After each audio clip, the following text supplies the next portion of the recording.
Ladies and gentlemen, the Rector of the University for Peace, John Moresi.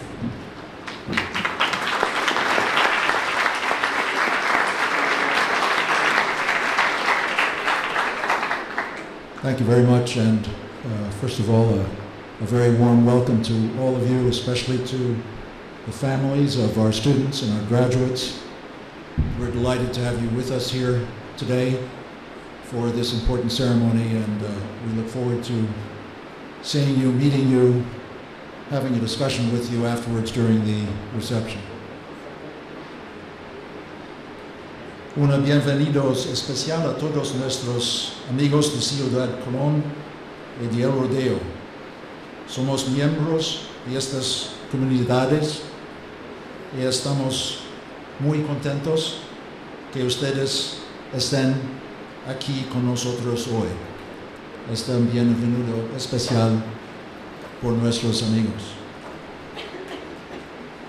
I'd like to welcome also the representatives who are here from the Costa Rican government and the community of Costa Rica, also the diplomatic community. I know there are some members, excellencies, who are with us today, and from the United Nations community. We are also members of these two communities, and so we're happy to have our colleagues here with us today.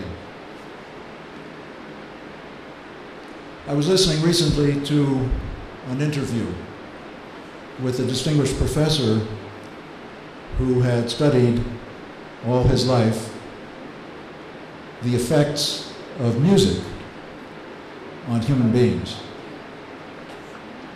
And he explained the results of his study, and the interviewer asked him what he thought was the basic effect of music on human beings.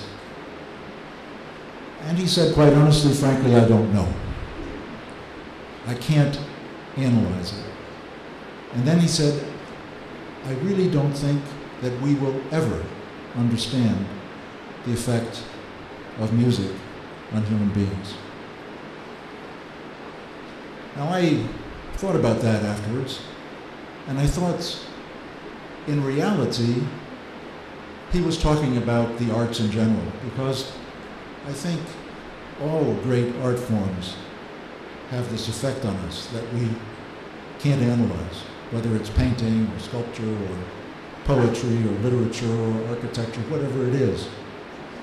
It leaves us with something we don't fully understand, but which tells us a lot and conveys a lot to us. And by the way, a little while later in these ceremonies, we will hear some very nice music which will also have an effect, I can guarantee you, on everyone in this room.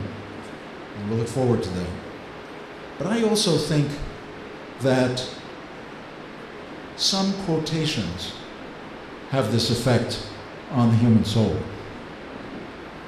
And I collect some of them sometimes.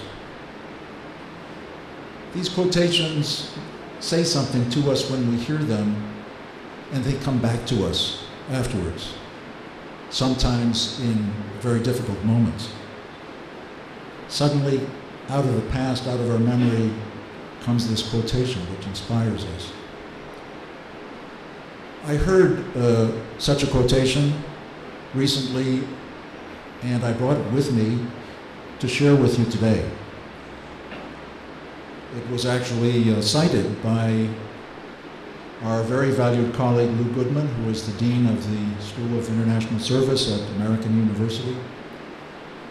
And he cited it during our graduation on the campus of American University for our NSD and RSD students earlier this month. And I was so struck by this quotation and its significance in our context at the University for Peace that I thought I would share it with you. So here it is.